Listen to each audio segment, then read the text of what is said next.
Hello കൂട്ടുകാരെ, ഇന്ന് ഞാൻ എക്സ്പ്ലെയിൻ ചെയ്യാനായിട്ട് പോകുന്നത് ഒരു കിഡിലൻ ഇന്തോനേഷ്യൻ ഹൊറർ മൂവിയാണ് the കഴ്സ് of the seven Cs. ഈ ഒരു സിനിമയിൽ ഒന്നും രണ്ടും പ്രേതങ്ങളല്ല, ഇഷ്ടം പോലെ പ്രേതങ്ങളുണ്ട്. മാത്രമല്ല, നമ്മുടെ സുമല എന്ന് പറയുന്ന സിനിമ കണ്ടിട്ടുണ്ടായിരുന്നല്ലോ, അതിന്റെ അതേ പ്രൊഡക്ഷൻ കമ്പനി അല്ലെങ്കിൽ അതിലുള്ള സ്ഥലങ്ങളും ഇതിനകത്തുണ്ട്. സെമറാങ് എന്ന് പറയുന്ന ആ ഒരു സ്ഥലത്ത് തന്നെയാണ് ഈ ഒരു കഥയും നടക്കുന്നത്. 1970 കാലഘട്ടത്തിൽ കഥയുടെ തുടക്കത്തിൽ തന്നെ കാണിക്കുന്നത് സെമറാങ് എന്ന് പറയുന്ന ഗ്രാമത്തിലെ ഒരു മാർക്കറ്റാണ്. അവിടെ ഫുള്ള് തിരക്കാണ്. അവിടെയായിട്ടാണ് നമ്മുടെ നായകനായിട്ടുള്ള സുസിപ്റ്റോ എന്ന് പറയുന്ന ആൾക്ക് കടയുള്ളത്. തൊട്ടടുത്ത് തന്നെ പുള്ളിക്കാരന്റെ അളിയനും കടയുണ്ട്. ചുരുക്കി പറഞ്ഞ നമ്മുടെ സുസിപ്റ്റോയുടെ കടയിലേക്ക് ആളുകളുടെ ഒഴുക്കാണ്. എല്ലാവരും അവന്റെ കടയിൽ നിന്നാണ് സാധനങ്ങൾ വാങ്ങുന്നത്. ഇതിൽ അവന്റെ അളിയനായിട്ടുള്ള സർദിക്ക് നല്ല ദേഷ്യമുണ്ട്. പുള്ളിക്കാരന്റെ കടയിൽ നിന്ന് ആരും ഒന്നും വാങ്ങുന്നുമില്ല. വൈകിട്ട് കടയിൽ നിന്ന് കിട്ടിയിട്ടുണ്ടായിരുന്ന ക്യാഷ് എല്ലാം എടുത്തിട്ട് നമ്മുടെ സുസിപ്റ്റോ നേരെ പോകുന്നത് ഹോസ്പിറ്റലിലേക്കാണ്. പുള്ളിക്കാരന്റെ ഇളയ മകനായിട്ടുള്ള ആർദിക്ക് ഒരു ചെറിയ കിഡ്നി സർജറിയും കാര്യങ്ങളൊക്കെ വേണ്ടതായിട്ടുണ്ട്. അപ്പൊ അതിനുള്ള പണമൊക്കെ സ്വരൂപിച്ചിട്ട് ഇപ്പൊ നേരെ ഹോസ്പിറ്റലിലേക്ക് പോകുന്നുണ്ട്. അങ്ങനെ ആ ഒരു സർജറി വളരെ സക്സസ്ഫുൾ ആയിട്ട് തന്നെ നടന്നു. പക്ഷെ മറ്റൊരു കാര്യം കൂടി ഒപ്പം സംഭവിച്ചു. അതായത് അവനിപ്പോ പ്രേതങ്ങളെ കാണാനുള്ള ഒരു കഴിവ് കിട്ടിയിരിക്കുകയാണ്. ഈ പയ്യൻ കണ്ണു തുറന്ന് നോക്കുമ്പോൾ അവന്റെ ഫ്രണ്ടിലായിട്ട് ഒരു വയസ്സായിട്ടുള്ള ഒരു പ്രേതം ഇരിക്കുകയാണ്. പയ്യൻ ആകെ പേടിച്ചു പോയി. അപ്പോഴേക്കും ഡോക്ടറും നഴ്സൊക്കെ അങ്ങോട്ടേക്ക് വന്നോണ്ട് പിന്നീട് അവൻ നോക്കിയപ്പോൾ ആ പ്രേതത്തെ കാണാനും ഇല്ല. അങ്ങനെ ഡിസ്ചാർജ് ഒക്കെ മേടിച്ചിട്ട് നേരെ വീട്ടിലേക്ക് പോയി.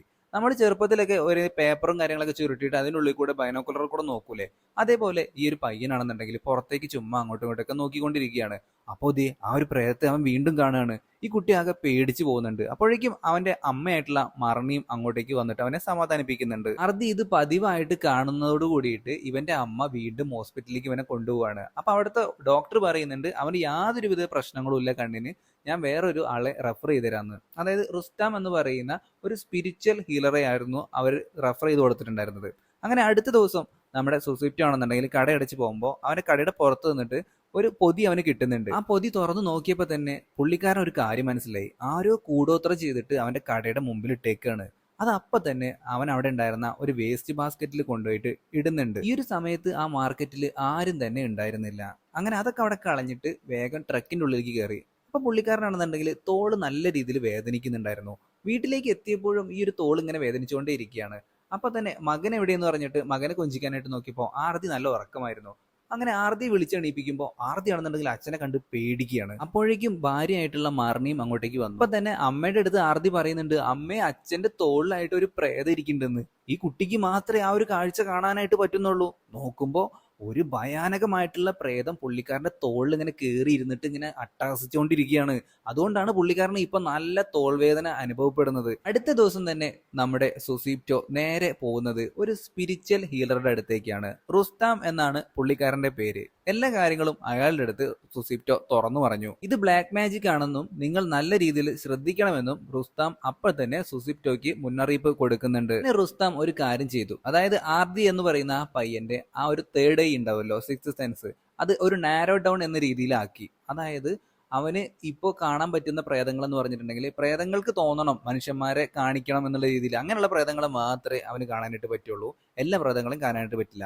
ഇപ്പൊ ഏകദേശം 13 വർഷങ്ങൾ കഴിഞ്ഞിട്ടുണ്ട്. ആർദി ഇപ്പോൾ ഒരു കോളേജ് സ്റ്റുഡന്റ് ആണ്. ആർദിക്ക് ഇപ്പോൾ ഒരു കുഞ്ഞനിയൻ കൂടിയുണ്ട്, പേര് ആരിഫ് എന്നാണ്. പിന്നെ അതുപോലെ തന്നെ അനിയത്തിയുടെ പേര് സിഫ എന്നുമാണ്. ഇപ്പൊ നമ്മുടെ ആർദി നേരെ പോകുന്നത് മാർക്കറ്റിലേക്കാണ്. അവന്റെ കോളേജ് ഫീ വാങ്ങാനായിട്ട് അച്ഛന്റെ ഷോപ്പിലേക്കാണ് അവനിപ്പോ പോകുന്നത്. പോകുന്ന വഴിയിലാണെന്നുണ്ടെങ്കിൽ അവനിപ്പോ പല പ്രേതങ്ങളെയും കാണുന്നുണ്ട്. ഒരു അമ്മുമ്മ പ്രേതം, അതായത് അതിന്റെ നാവൊക്കെ നീണ്ടിട്ടുള്ള ഒരു പ്രേതം. ഒരാളിങ്ങനെ സൂപ്പ് കഴിച്ചുകൊണ്ടിരിക്കുകയാണ്. ആ സൂപ്പിലേക്ക് ഈ ഒരു അമ്മൂമ്മ പ്രേതത്തിന്റെ നാവിൽ നിന്ന് വെള്ളം ഇങ്ങനെ ഇറ്റി വീണോണ്ടിരിക്കുന്നുണ്ട്. അങ്ങനെ പലതരത്തിലുള്ള വിയേർഡായിട്ടുള്ള പ്രേതങ്ങളെയും ഇവൻ കണ്ടുകൊണ്ട് ഇങ്ങനെ പോകുമ്പോൾ ഒരാളാണെന്നുണ്ടെങ്കിൽ ഇവനെ തട്ടിയിട്ട് വീഴുന്നുണ്ട്. വിസാഖ് എന്നാണ് അയാളുടെ പേര്. വിസാഖിന്റെ അടുത്ത് സോറി ഒക്കെ പറഞ്ഞതിന് ശേഷം നമ്മുടെ ആർഡി നേരെ ചെല്ലുന്നത് അച്ഛന്റെ ഷോപ്പിലേക്കാണ്. എന്നിട്ട് അച്ഛന്റെ അടുത്ത് കാര്യം പറഞ്ഞു. അച്ഛന്റെ ഷോപ്പിൽ അന്നേരം മുകളിലത്തെ നിലയിലായിട്ട് സർദി എന്ന് പറയുന്ന സുസീറ്റോയുടെ അളിയനും ഉണ്ടായിരുന്നു. പുള്ളിക്കാരന്റെ അടുത്ത് ദേഷ്യം പിടിച്ചിട്ട് സർദി അവിടെ നിന്ന് ഇറങ്ങി പോകുന്നുണ്ട്. എന്താ കാര്യം എന്ന് ചോദിച്ചപ്പോൾ നമ്മുടെ സുസീറ്റോ മകന്റെ അടുത്തൊന്നും പറയുന്നില്ല. അങ്ങനെ ട്യൂഷൻ ഫീയും കാര്യങ്ങളൊക്കെ മേടിച്ചതിന് ശേഷം നമ്മുടെ ആർദി അവിടെ നിന്നും തിരികെ മടങ്ങി പോവാണ്. പക്ഷെ തിരിച്ചു പോകുമ്പോഴും അവന് നല്ല രീതിയിലുള്ള പേടി ഉണ്ടായിരുന്നു. കാരണം ഈ ഒരു പ്രേതങ്ങളെ എല്ലാം അവൻ കണ്ടുകൊണ്ട് വേണം തിരികെ പോവാനായിട്ട്. ഒരു സ്ഥലത്തെത്തിയപ്പോൾ അവന്റെ കയ്യിൽ നിന്ന് ആ ഒരു ട്യൂഷൻ ഫീ താഴെ വീഴുന്നുണ്ട്. അതെടുക്കാനായിട്ട് അവൻ കുനിഞ്ഞപ്പോൾ തന്നെ ഒരുപാട് പ്രേതങ്ങളെ അവൻ അവിടെ വെച്ച് കാണുന്നുണ്ട്. ഒരു വിധത്തില് അവൻ അവിടെ ഒന്ന് ഓടി രക്ഷപ്പെടുകയാണ്. പിന്നീട് കാണിക്കുന്നത് വീട്ടിലേക്ക് എത്തിയിട്ടുള്ള നമ്മുടെ ആർദിയാണ്. അവന്റെ അനിയനും അനിയത്തിയാണെന്നുണ്ടെങ്കിൽ ഇപ്പൊ സന്തോഷമായിട്ടിരിക്കുകയാണ്. 3 പേരും നല്ല രീതിയിൽ വർത്താനൊക്കെ പറഞ്ഞുകൊണ്ടിരിക്കുമ്പോഴാണ് അമ്മ അങ്ങോട്ടേക്ക് വരുന്നത്. ഇതേ സമയം നമ്മുടെ സുസിപ്റ്റോ ആണെന്നുണ്ടെങ്കിൽ കടയൊക്കെ അടച്ചതിന് ശേഷം തിരികെ വീട്ടിലേക്ക് വരാൻ നേരമാണ് ഒരു പൊതി അവൻ കാണുന്നത്. ആ ഒരു പൊതി തുറന്നു നോക്കിയപ്പോൾ സുസിപ്റ്റോ ഞെട്ടിപ്പോയി. അതിലായിട്ട് ഒരു കുഞ്ഞു തലയോട്ടി ഉണ്ടായിരുന്നു. അവനാകെ പേടിച്ച് വിറച്ച് നിൽക്കുകയാണ്. കാരണം ആരോ കൂടോത്രം ചെയ്തിരിക്കുന്നതാണ്. സുസിപ്റ്റോയെ ആരോ പിന്തുടർന്ന് വരുന്നത് പോലെയൊക്കെ അവന് തോന്നുന്നുണ്ടായിരുന്നു. എന്താണെന്ന് അറിയാൻ വേണ്ടിയിട്ട് കാറിന് പുറത്തേക്ക് ഇറങ്ങിയിട്ട് ആരാടാ എന്താടാ എന്നൊക്കെ ചോദിക്കുന്നുണ്ട്. എന്നിട്ട് ആ ഒരു പൊതി അവിടെ തന്നെ കളഞ്ഞിട്ട് അവൻ വീട്ടിലേക്ക് വരികയാണ്. ഇപ്പോഴും അവന്റെ തോളിൽ നല്ല രീതിയിലുള്ള വേദനയുണ്ടായിരുന്നു. ഇന്ന് രാത്രി കിടന്നുറങ്ങുമ്പോൾ തന്നെ നമ്മുടെ സുസിപ്റ്റോ കണ്ണു തുറന്നു നോക്കുമ്പോൾ അവൻ അന്തരീക്ഷത്തിൽ ഇങ്ങനെ നിൽക്കുകയാണ്. അതായത് അവനെ വെച്ചുകൊണ്ട് ആരോ ബലി കഴിപ്പിക്കുന്ന രീതിയിൽ എന്തോ മന്ത്രവാദവും കാര്യങ്ങളൊക്കെ നടത്തിക്കൊണ്ടിരിക്കുകയാണ്. അത് അവന് നേരിൽ കാണാനും കഴിയുന്നുണ്ട്. കുറച്ചു നേരം കഴിഞ്ഞപ്പോൾ അവന്റെ കൈയും കാലും ഒക്കെ വളച്ചൊടിക്കുന്ന രീതിയിലാക്കി മാറ്റുന്നുണ്ട് ആ ഒരു മന്ത്രവാദിനി. എന്തോ ശക്തി ആവാഹിച്ചിട്ട് അത് സുസിപ്റ്റോയുടെ വായിലൂടെ അകത്തേക്ക് ആക്കുന്നുണ്ട്. ഇന്ന് രാത്രി തന്നെ എന്തോ ശബ്ദം നമ്മുടെ ആർത്തിയും കേൾക്കുന്നുണ്ട്. അങ്ങനെ രാവിലെ എല്ലാവരും ഭക്ഷണം കഴിക്കാനായിട്ട് ഇരിക്കുമ്പോൾ നമ്മുടെ സുസിപ്റ്റോ ആണെന്നുണ്ടെങ്കിൽ ബ്ലഡ് ഛർദ്ദിച്ചുകൊണ്ടേ ഇരിക്കുകയാണ്. ആ ഒരു ബ്ലഡിലാണെന്നുണ്ടെങ്കിൽ പുഴുക്കൾ വരെ ഉണ്ടായിരുന്നു. പെട്ടെന്ന് തന്നെ സുസിപ്റ്റോ അവിടെ ബോധം കെട്ട് വീഴുകയാണ്. എല്ലാവരും കൂടി ചേർന്നിട്ട് സുസിപ്റ്റോയെ ഹോസ്പിറ്റലിലേക്ക് എത്തിച്ചു. ഡോക്ടർമാർ ഒന്നടങ്കം പറയുന്നത് പുള്ളിക്കാരന് ഒരു കുഴപ്പമില്ലെന്നാണ്. അങ്ങനെ ഡിസ്ചാർജ് ചെയ്ത് വീട്ടിലേക്ക് തന്നെ കൊണ്ടുപോയിരിക്കുകയാണ്. അടുത്ത ദിവസം മാർക്കറ്റിലേക്ക് പോയിട്ടുണ്ടായിരുന്ന മാർണിയും അതുപോലെ തന്നെ നമ്മുടെ ആർദിക്കും സർദി എന്ന് പറയുന്ന, അതായത് സുസിപ്റ്റോയുടെ അളിയൻ ഒരു മരുന്ന് എന്നും കഴിക്കാനായിട്ട് കൊടുക്കുന്നുണ്ട്. പക്ഷേ നമ്മുടെ ആർദി ആണെന്നുണ്ടെങ്കിൽ ഈ സർദിയെ വിശ്വാസം ഇല്ലാത്തതുകൊണ്ട് ആ ഒരു മരുന്ന് വേസ്റ്റ് ബാസ്ക്കറ്റിലേക്ക് തന്നെ ഇടുന്നുണ്ട്. അടുത്ത ദിവസം പകൽ സമയത്ത് ആരും തന്നെ വീട്ടിലുണ്ടായിരുന്നില്ല. വേലക്കാരിയാണെന്നുണ്ടെങ്കിൽ നേരത്തെ പോയിട്ടുണ്ടായിരുന്നു. അതുകൊണ്ട് തന്നെ ആരിഫ് മാത്രം അവിടെ ഒറ്റയ്ക്കാണ്. പെട്ടെന്ന് തന്നെ സുസിപ്റ്റ് കിടക്കുന്ന ആ ഒരു ഡോർ തുറക്കുന്നു വരുന്നുണ്ട്. അവൻ അത് പോയിട്ട് അടയ്ക്കുകയാണ്. അപ്പൊ അത് അടുത്ത റൂമിന്റെ വാതിൽ തനിയെ തുറക്കുന്നു. അവൻ പുറത്തേക്ക് ഇറങ്ങി നോക്കുമ്പോൾ അവനും ഒരു പൊതി കിട്ടുന്നുണ്ട്. ആ ഒരു പൊതി ആരിഫ് തുറന്നു നോക്കുകയാണ്. അതിലും ഒരു കുഞ്ഞു തലയോട്ടി ഉണ്ടായിരുന്നു. പെട്ടെന്ന് തന്നെ അന്തരീക്ഷത്തിന്റെ അവസ്ഥകളൊക്കെ മാറിയിട്ട് കാറ്റൊക്കെ വന്നുകൊണ്ടിരിക്കുകയാണ്. എന്തോ കാഴ്ച കണ്ടിട്ട് നമ്മുടെ ആരിഫ് പേടിക്കുന്നുണ്ട്. അവൻ അന്ന് തൊട്ടിട്ട് നല്ല രീതിയിൽ പനിയുണ്ട്. ഇപ്പൊ ഈ രാത്രിയിൽ ഇനിയിപ്പോ ഹോസ്പിറ്റലിൽ പോകണ്ട, നാളെ എന്തായാലും അച്ഛനെ കാണിക്കാനായിട്ട് ചെക്കപ്പിന് പോകണല്ലോ, അപ്പൊ കൊണ്ടുവന്നാണ് അമ്മ പറയുന്നത്. അന്ന് രാത്രിയായപ്പോ നമ്മുടെ ആരിഫിന് നല്ല പനിയാണ്. അവനെ വിറച്ചുകൊണ്ടിരിക്കുകയാണ്. അത് കണ്ടപ്പോ തന്നെ നമ്മുടെ ആർദി നേരെ ഫ്രിഡ്ജിൽ നിന്ന് ഐസൊക്കെ എടുത്തുകൊണ്ടിരിക്കുമ്പോൾ അവിടെ ആയിട്ട് ഒരു നിഴൽ അവൻ കാണുന്നുണ്ട്. അവൻ നോക്കുമ്പോൾ ആ നിഴല് കാണാനില്ല. പെട്ടെന്നാണ് അച്ഛന്റെ ഒരു അലർച്ച അവൻ കേൾക്കുന്നത്. നേരെ റൂമിലേക്ക് പോയി നോക്കുമ്പോൾ അവന്റെ അച്ഛന്റെ മുഖത്തൂടെ ആണെന്നുണ്ടെങ്കിൽ ഇപ്പൊ ഒരു പ്രാണി ഇങ്ങനെ അരിച്ചു പോയിക്കൊണ്ടിരിക്കുക. അതായത് ശരീരത്തിന്റെ ഉള്ളിലായിട്ടാണ് ഈ ഒരു പ്രാണി ഉള്ളത്. പെട്ടെന്ന് തന്നെ അത് പുറത്തേക്ക് വരുന്നുണ്ട്. അതിങ്ങനെ പറന്ന് നടക്കുന്നുണ്ട്. അപ്പൊ തന്നെ നമ്മുടെ ആർദി ആണെന്നുണ്ടെങ്കിൽ അതിനെ കാലുകൊണ്ട് ചവിട്ടി മെതിക്കുന്നുണ്ട്. അതിനുശേഷം നോക്കുമ്പോൾ അവന്റെ അച്ഛനാണെന്നുണ്ടെങ്കിൽ ഇപ്പൊ ഒട്ടും വയ്യാതിരിക്കുകയാണ്. പെട്ടെന്നാണെന്നുണ്ടെങ്കിൽ ആരിഫും ഇപ്പൊ കരഞ്ഞുകൊണ്ടിരിക്കുകയാണ്. ആരിഫിന്റെ അടുത്ത് പോയി നോക്കുമ്പോൾ അവന്റെ ചെവിയിലായിട്ട് എന്തോ കുടിയും കിടക്കുന്നുണ്ടായിരുന്നു. അന്ന് രാത്രി തന്നെ ആരിഫ് കൊല്ലപ്പെടുകയാണ്. അതിനുശേഷം അടുത്ത ദിവസം അവന്റെ അടക്കും കാര്യങ്ങളൊക്കെ നടന്നുകൊണ്ടിരിക്കുമ്പോൾ സർദി എന്ന് പറയുന്ന സുസിപ്റ്റോയുടെ അളിയൻ അങ്ങോട്ടേക്ക് വരുന്നുണ്ട്. ഇത് കണ്ടപ്പോൾ തന്നെ നമ്മുടെ ആർദിക്ക് ദേഷ്യം വന്നിട്ട് അയാളുടെ അടുത്ത് ഇവിടുന്ന് ഇറങ്ങി പോകാനായിട്ട് പറ എന്നൊക്കെ പറഞ്ഞുകൊണ്ടിരിക്കുകയാണ്. ആരിഫിന്റെ മരണവും അതുപോലെ തന്നെ സുസിപ്റ്റോ ഇപ്പോൾ കിടപ്പിലും ആയിരിക്കുകയാണ്. ഈ കുടുംബത്തിന്റെ അവസ്ഥ എന്ന് പറഞ്ഞാൽ ഇപ്പൊ വളരെ പരിതാപകരമാണ്. മരണിയാണെന്നുണ്ടെങ്കിൽ ഇപ്പൊ ഭക്ഷണം കഴിക്കാതിരിക്കുമ്പോൾ സിഫ അങ്ങോട്ടേക്ക് വന്നിട്ട് പുള്ളിക്കാരിനെ സമാധാനിപ്പിക്കുന്നുണ്ട്. നമ്മുടെ ആർഡിക്കാണെന്നുണ്ടെങ്കിൽ കരച്ചിൽ വരുന്നുണ്ട്. പക്ഷെ അവൻ കരച്ചിലൊക്കെ മാറ്റി വെച്ചതിന് ശേഷം തൻ്റെ അമ്മയുടെ അടുത്ത് വന്നിട്ട് റുസ്താമിന്റെ ഫോൺ നമ്പർ ഉണ്ടോ എന്ന് ചോദിക്കുകയാണ്. അതായത് സിനിമയുടെ തുടക്കത്തിൽ കണ്ടിട്ടുണ്ടായിരുന്ന ആ ഒരു സ്പിരിച്വൽ ഹീലറുടെ. അധികം വൈകാതെ തന്നെ റുസ്താം എന്ന് പറയുന്ന ആ ഒരു സ്പിരിച്വൽ ഹീലർ ഇവരുടെ വീട്ടിലേക്ക് വരികയും ഇനി ഇങ്ങനെയുള്ള എന്തെങ്കിലും പൊതികൾ കടയിൽ നിന്നോ അല്ലെങ്കിൽ ഇവരുടെ വീട്ടിൽ നിന്നോ കിട്ടുകയാണെന്നുണ്ടെങ്കിൽ അത് തുടരുതെന്നും ഇവരുടെ അടുത്ത് പറയുന്നുണ്ട്. എന്നിട്ട് ഒരു ബ്രേസ്ലെറ്റ്, അതായത് 3 പേർക്കുമായിട്ട് 3 ബ്രേസ്ലെറ്റ് ഇയാൾ കൊടുക്കുന്നുണ്ട്. അത് കൈകളിൽ ഇടാനായിട്ട് പറയുകയാണ്. പ്രേതങ്ങളിൽ നിന്ന് രക്ഷ നേടാനായിട്ടായിരുന്നു അത് ഇവർക്ക് കൊടുത്തിട്ടുണ്ടായിരുന്നത്. കിടപ്പിലായ സുസിപ്റ്റോയുടെ അടുത്ത് നമ്മുടെ ആർദി വന്നിട്ട് ഇനി മുതൽ ഞാൻ ഷോപ്പ് നോക്കിക്കോളാം അച്ഛ എന്ന് പറഞ്ഞിട്ട് അവൻ നേരെ മാർക്കറ്റിലേക്ക് പോവുകയാണ്. സാക്ക് എന്ന് പറയുന്ന ഒരാൾ ഒരു ചാക്കെടുത്ത് പൊന്തിക്കാനായിട്ട് നിൽക്കുമ്പോൾ നമ്മുടെ ആർദി ആളെ സഹായിക്കാനായിട്ട് ചെല്ലുന്നുണ്ട്. പക്ഷെ അവനെ അയാൾ ആട്ടി ഓടിക്കുന്നുണ്ട്. അടുത്ത ദിവസം മുതൽ ഇവരുടെ ഷോപ്പിൽ നിന്ന് ഒരാൾ പോലും സാധനം മേടിക്കാനായിട്ട് കയറുന്നില്ല.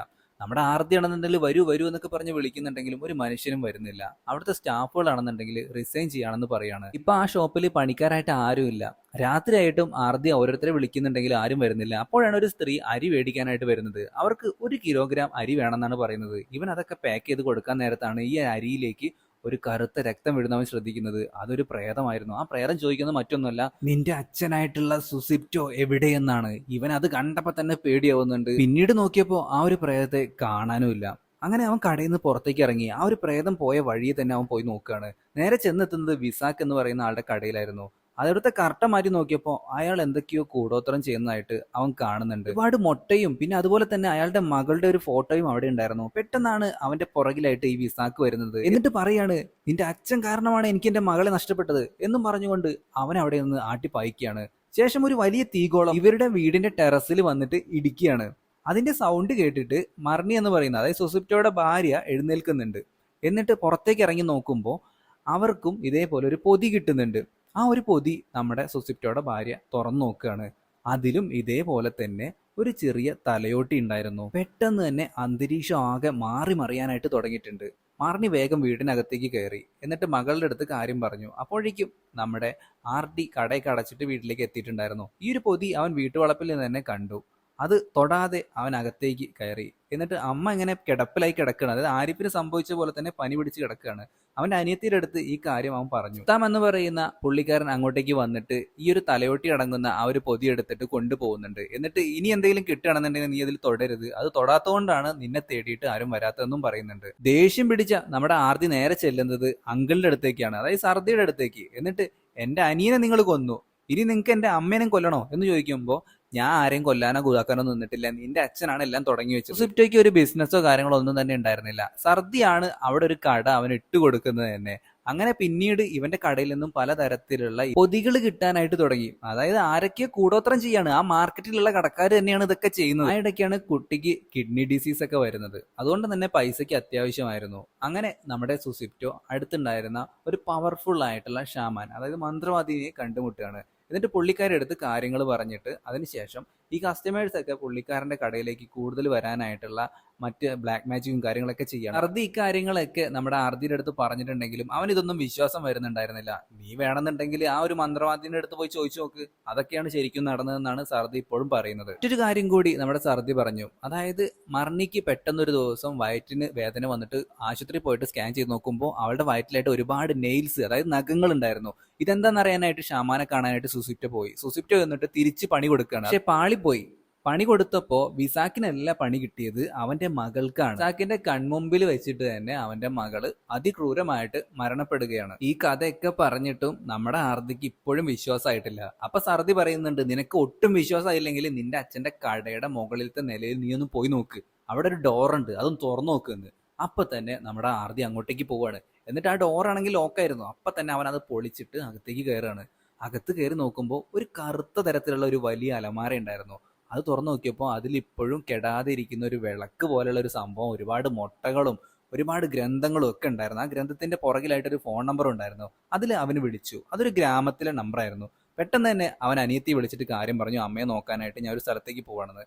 അങ്ങനെ ഇവന്റെ അച്ഛന്റെ അതായത് സുസിപ്റ്റോയുടെ ആ ഒരു ഷാമാനെ, അതായത് ആ ഒരു മന്ത്രവാദിനെ കാണാനായിട്ടാണ് ഇപ്പൊ വന്നിട്ടുള്ളത്. പുള്ളിക്കാരിയുടെ മകളാണ് ഇപ്പൊ പുറത്ത് നിൽക്കുന്നത്. ആ ഒരു സംഭവത്തോട് കൂടിയിട്ട് പുള്ളിക്കാരിയും കിടപ്പിലായിരിക്കുകയാണ്. അതായത് ഇപ്പോൾ രണ്ടുപേര്, സുസിപ്റ്റോയും ഈ മന്ത്രവാദിനിയും ഒരേ സമയം കിടപ്പിലായിരിക്കുകയാണ്. അതെല്ലാം കാരണം നിന്റെ അച്ഛനാണെന്നും ഈ ഒരു മകൾ ഇവന്റെ അടുത്ത് പറയുന്നുണ്ട്. വിസാക്കിന്റെ മകളുടെ മരണത്തിന് ശേഷം അവർ ചെയ്തിരിക്കുന്ന ആ ഒരു കൂടോത്രം ഇച്ചിരി കഠിനമാണ്. അതായത് 7 ബീച്ചുകൾ, 7 കടൽ തീരങ്ങളിൽ ഇവർ ഇതേപോലെ പണി ചെയ്ത് വെച്ചിട്ടുണ്ട്. അവിടെ നിന്നുള്ള ആ ജലം ശേഖരിക്കണം, അങ്ങനെ കുറച്ച് കാര്യങ്ങളൊക്കെ പറഞ്ഞ് മനസ്സിലാക്കി കൊടുക്കുന്നുണ്ട് നമ്മുടെ ആർദിക്ക്. അതിനുശേഷം സർദിയുടെ അടുത്ത് വന്നിട്ട് ഇവൻ കാര്യം പറയുന്നുണ്ട്. പെട്ടെന്ന് തന്നെ കാക്കകൾ ഇവരുടെ വീടിന് നേരെ പറക്കുന്നത് കണ്ടപ്പോൾ സർദിയും അതുപോലെ തന്നെ നമ്മുടെ ആർദിയും കൂടി നേരെ വീട്ടിലേക്ക് ചെല്ലുകയാണ്. പക്ഷെ അപ്പോഴേക്കും ഇവിടെ ആകെ പ്രശ്നങ്ങൾ തുടങ്ങിയിട്ടുണ്ടായിരുന്നു. മർണിയെ തീർക്കാനായിട്ട് ആ ഒരു ഭീകരസത്വം അപ്പോഴേക്കും വീട്ടിലേക്ക് എത്തിയിട്ടുണ്ടായിരുന്നു. മർണിയാണെന്നുണ്ടെങ്കിൽ ഇപ്പൊ അവളുടെ വയറിങ്ങനെ വീർത്തിട്ട് അതിൽ നിന്നും പുറത്തേക്ക് ആ ചെറിയ തലയോട്ടി വരികയാണ്. അത് കണ്ടതോട് കൂടിയിട്ട് ഒന്നും ചെയ്യാനാവാതെ സിഫ നോക്കി നിൽക്കുകയാണ്.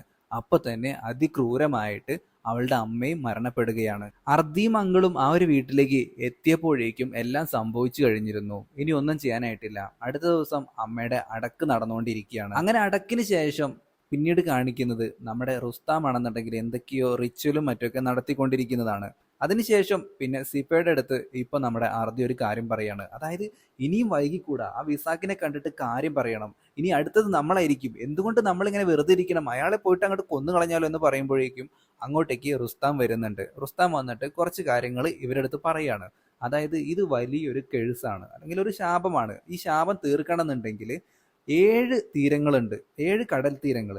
ആ കടൽ തീരങ്ങളിലേക്ക് നിങ്ങൾ പോയിട്ട്, അതായത് സിഫയും അതുപോലെ തന്നെ നമ്മുടെ ആർദിയും പോകണം. ആ 7 കടൽ തീരങ്ങളിൽ നിന്നുള്ള വെള്ളം ശേഖരിച്ചതിന് ശേഷം അത് കൊണ്ടുവന്നിട്ട് സുസിപ്റ്റോയെ അതിൽ പ്യൂരിഫിക്കേഷൻ ചെയ്യണം. അതായത് പുള്ളിക്കാരനെ അതിൽ ഇങ്ങനെ കുളിപ്പിക്കുന്ന രീതിയിലുള്ള ഒരു സംഭവം നടത്തണം. അതുകൊണ്ട് മാത്രമേ ഈ ഒരു ശാപം നിർത്താനായിട്ട് പറ്റുള്ളൂ.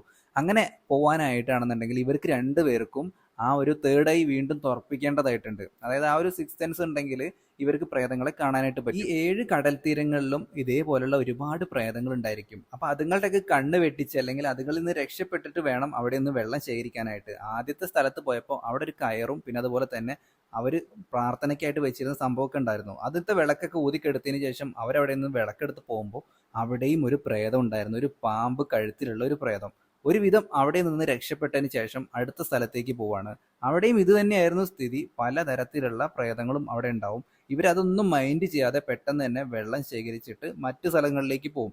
ഇതേപോലെ ഇനിയും ഉണ്ട്. ഓരോ ദിവസങ്ങൾ കൊണ്ട് 2-3 സ്ഥലത്തൊക്കെ പോകണം. അങ്ങനെ 3-മത്തെ ദിവസവും ഇത് തുടർന്നുകൊണ്ടേ ഇരിക്കുകയാണ് പല സ്ഥലങ്ങളിലായിട്ട്. ഇപ്പൊ 4-മത്തെ ദിവസമായിട്ടുണ്ട്. അങ്ങനെ അവസാനത്തെ ദിവസം അവസാനത്തെ സ്ഥലത്ത് നിന്ന് അവർ വെള്ളം എടുക്കാനായിട്ട് പോകുമ്പോൾ അവിടുത്തെ ബീച്ചിൽ നിന്ന് കൈകൾ പുറത്തേക്ക് വരികയാണ്. അതായത് മണ്ണിൽ നിന്ന് കൈകൾ പുറത്തേക്ക് വന്നിട്ട് ഇവരെ പിടിച്ചു വെക്കുകയാണ്. അതിനിടയിൽ ഇവർ വെള്ളം ശേഖരിച്ചു വെച്ചാൽ കുടം പൊട്ടി പോകുന്നുണ്ട്. പക്ഷെ അപ്പോഴേക്കും അങ്ങോട്ടേക്ക് ഒരു കുതിരവണ്ടി വന്നിട്ട് അതിൽ നിന്നൊരു പ്രേതം വന്നിട്ട് ഇവർക്ക് ആ ഒരു വെള്ളം കൊടുത്തിട്ട് പറയാണ് ഇത് ഞങ്ങളുടെ രാജ്ഞിയുടെ ഗിഫ്റ്റ് ആണെന്ന്. അങ്ങനെ ആ ഒരു വെള്ളമായിട്ട് ഇവർ വന്നുകൊണ്ടിരിക്കുകയാണ്. പക്ഷെ അപ്പോഴേക്കും നമ്മുടെ റുസ്താം ആണെന്നുണ്ടെങ്കിൽ വീടിന് പുറത്തേക്ക് ഇറങ്ങി നോക്കുമ്പോൾ അതിക്രൂരനായിട്ടുള്ള സുവാങ്കി എന്ന് പറയുന്ന ആ ഒരു ഡെവിള് അങ്ങോട്ടേക്ക് വരികയാണ്.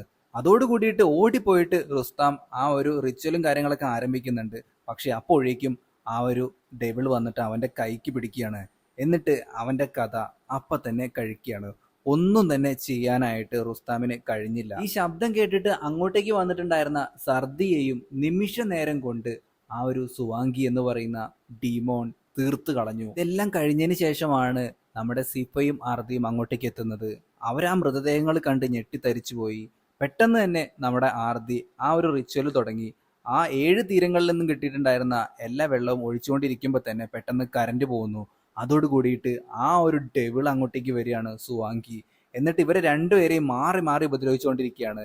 ആർദി ആണെന്നുണ്ടെങ്കിൽ ആ ഒരു റിച്വൽ നിർത്താതെ വെള്ളം മൊത്തം ഒഴിച്ചുകൊണ്ടിരിക്കുകയാണ്. ഇനി അച്ഛന്റെ മേലോട്ട് ഒരേ ഒരു കുപ്പിയിലുള്ള വെള്ളം മാത്രമേ ഒഴിക്കേണ്ടതായിട്ടുള്ളൂ. അപ്പോഴേക്കും അച്ഛനെയും പിടിച്ചുകൊണ്ട് ഡെവിള് മുറിയുടെ പുറത്തേക്ക് ഇറങ്ങാണ്. ആർദിക്ക് പെട്ടെന്ന് ഒരു ബുദ്ധി തോന്നിയിട്ട് അവനാണെന്നുണ്ടെങ്കിൽ അവരുടെ അതായത് ഡെവിളും അതുപോലെ തന്നെ അവന്റെ അച്ഛൻ നിൽക്കുന്ന ആ ഒരു മേൽക്കൂരയിലേക്ക് ആ ഒരു കുപ്പി എറിഞ്ഞ് പൊട്ടിക്കുകയാണ്. ആ വെള്ളം അപ്പൊ തന്നെ അവന്റെ അച്ഛന്റെ മേലോട്ടും ആവുന്നുണ്ട്. അതോടുകൂടിയിട്ട് ഈ ഒരു സുവാങ്കി എന്ന് പറയുന്ന ഡെവിള് കത്തിക്കരിഞ്ഞു പോവുകയാണ്. ഇവർക്ക് ഇവരുടെ അച്ഛനെ തിരിച്ചു കിട്ടുകയും ചെയ്തു. ഇതേ സമയം വിസാഖ് എന്ന് പറയുന്ന ആള് അയാളുടെ ഷാമാനെ അതായത് അയാള് ഉപയോഗിക്കുന്ന ആ ഒരു മന്ത്രവാദിന്റെ അടുത്തേക്ക് ചെല്ലുമ്പോൾ മന്ത്രവാദിനിയാണെന്നുണ്ടെങ്കിൽ എന്തൊക്കെയോ റിച്വൽ നടത്താനുള്ള പുറപ്പാടിലായിരുന്നു. പക്ഷെ അപ്പോഴേക്കും കത്തിക്കരിഞ്ഞിട്ടുണ്ടായിരുന്ന സുവാങ്കി ഡെവിള് അങ്ങോട്ടേക്ക് വരികയും ഇവരെ രണ്ടുപേരെയും നിഷ്കരുണം തീർത്ത് കളയുകയും ചെയ്യുകയാണ്. കർമ്മഫലം അല്ലാണ്ട് എന്ത് പറയാനാ. അതിനുശേഷം സുസിപ്റ്റോയുടെ രോഗാവസ്ഥ എല്ലാം മാറുന്നു. പുള്ളിക്കാരന്റെ മന്ത്രവാദിനിയുടെയും രോഗാവസ്ഥ മാറുന്നുണ്ട്. അങ്ങനെ ആ ഒരു മന്ത്രവാദിനിയും കൊണ്ട് ഇപ്പൊ കടയിലേക്ക് വന്നിരിക്കുകയാണ് സുസിപ്റ്റോ. ബഡി എന്ന് പറയുന്ന ആ ഒരു മന്ത്രവാദിനി അലമാരയിൽ ഉണ്ടായിരുന്ന ആ ഒരു സ്പിരിറ്റിനെ ഒപ്പം കൂട്ടിക്കൊണ്ട് പോകുന്ന ഒരു സീനും കാണിച്ചുകൊണ്ടാണ് ഈ ഒരു സിനിമ അവസാനിക്കുന്നത്. അപ്പൊ കൂട്ടുകാരെ, എനിക്ക് കുറച്ച് കാര്യങ്ങൾ പറയാനായിട്ടുണ്ട്. എനിക്ക് നേരിട്ട ഒരു ചെറിയ അനുഭവം, അതുപോലെ തന്നെ ഈ കൂടോത്രം കാര്യങ്ങളിലൊക്കെ നിങ്ങൾക്ക് എന്തെങ്കിലും വിശ്വാസം കാര്യങ്ങളൊക്കെ ഉണ്ടോ? അത് പലതരത്തിലുണ്ട്. കണ്ണേറ്, പ്രാക്ക് തട്ടുക, അങ്ങനെ പല കാര്യങ്ങള്. എനിക്കിപ്പോ ചെറുതായിട്ടൊക്കെ ഒരു വിശ്വാസം ഉണ്ട് കേട്ടോ. അതിപ്പോ ഈ ഒരു സിനിമ കണ്ടുകൊണ്ട് മാത്രമല്ല, ഈ ഒരു സിനിമയ്ക്ക് ശേഷം ഞാൻ പല കാര്യങ്ങളും പിന്നീട് അങ്ങോട്ട് ചിന്തിച്ചു നോക്കിയിട്ടുണ്ട്. അതായത് നമ്മുടെ കുടുംബത്തിൽപ്പെട്ട തന്നെ ഒരു ആളുടെ വീട്ടിൽ ഇതേപോലെ ഒരു സംഭവം ഉണ്ടായി. ഏട്ടനും അനിയനും തമ്മിലുള്ള ഒരു ചെറിയ തർക്കവും കാര്യങ്ങളൊക്കെയാണ്. പിന്നീട് ഈ ഏട്ടൻ എന്ത് ചെയ്താൽ ഒരു രീതിയിലും കുണം പിടിക്കുന്നില്ല. പുള്ളിക്കാരന് പുറത്തേക്ക് പോകാനുള്ള വിസയും കാര്യങ്ങളൊന്നും ശരിയാവുന്നില്ല, ജോലി ശരിയാവുന്നില്ല, ഭയങ്കര ദാരിദ്ര്യവും കാര്യങ്ങളൊക്കെ. അങ്ങനെ ഒരു കണിയാനെ പോയി കാണാന്നൊക്കെ പറയില്ല നമ്മൾ, പൂജാരിനൊക്കെ പോയി കണ്ട് അവർ നിർദ്ദേശിച്ച പ്രകാരം ഒരു വീട്ടിൽ വന്നിട്ട് നോക്കുമ്പോൾ ഈ ടെറസിലുണ്ടായിരുന്ന കോൺക്രീറ്റ് അടക്കം പൊട്ടിച്ച് നോക്കിയപ്പോൾ അതിനുള്ളിൽ ഇതേപോലെയുള്ള പൊതിയും കാര്യങ്ങളൊക്കെ കിട്ടുകയുണ്ടായി. അപ്പൊ അതിനുശേഷം അതൊക്കെ എടുത്ത് കത്തിച്ച് കളഞ്ഞ് അത് തൊടാൻ പാടില്ല, അങ്ങനെ പലതരത്തിലുള്ള എന്തൊക്കെയോ സംഭവങ്ങളൊക്കെ ഉണ്ടായിരുന്നു. പൂർണ്ണമായിട്ട് നമുക്കൊന്നും വിശ്വസിക്കാനായിട്ട് പറ്റില്ല, എന്നാലൊട്ട് എന്താ പറയാ, വിശ്വസിക്കാണ്ടിരിക്കാനും വയ്യ എന്നുള്ള അവസ്ഥയാണ്. പിന്നെ മറ്റൊരു ഇൻസിഡന്റ് പറയാം. ഞാൻ ഈ ഒരു സിനിമ കാണുന്നതിന് മുമ്പ്, അതായത് 2 ദിവസം മുമ്പാണ്, ഞാൻ വീട്ടിൽ കിടന്നുറങ്ങുമ്പോൾ മുകളിൽ സീലിംഗ് ഉണ്ട്. സീലിംഗിന്റെ മുകളിൽ ഷീറ്റാണ്. അപ്പൊ ഈ സീലിംഗിന്റെ മുകളിൽ കൂടെ എന്താണെന്നറിയില്ല, എലിയാണോ തൊരപ്പനാണെന്നറിയില്ല, നല്ല വെയിറ്റ് ഉള്ളൊരു സാധനം അങ്ങോട്ടും ഇങ്ങോട്ടും ഇങ്ങനെ പോണ മാതിരി തോന്നിയായിരുന്നു എനിക്ക്. എന്നിട്ട് രാത്രി ഞാൻ പെട്ടെന്ന് ഞെട്ടി എണീക്കുന്നുണ്ട്.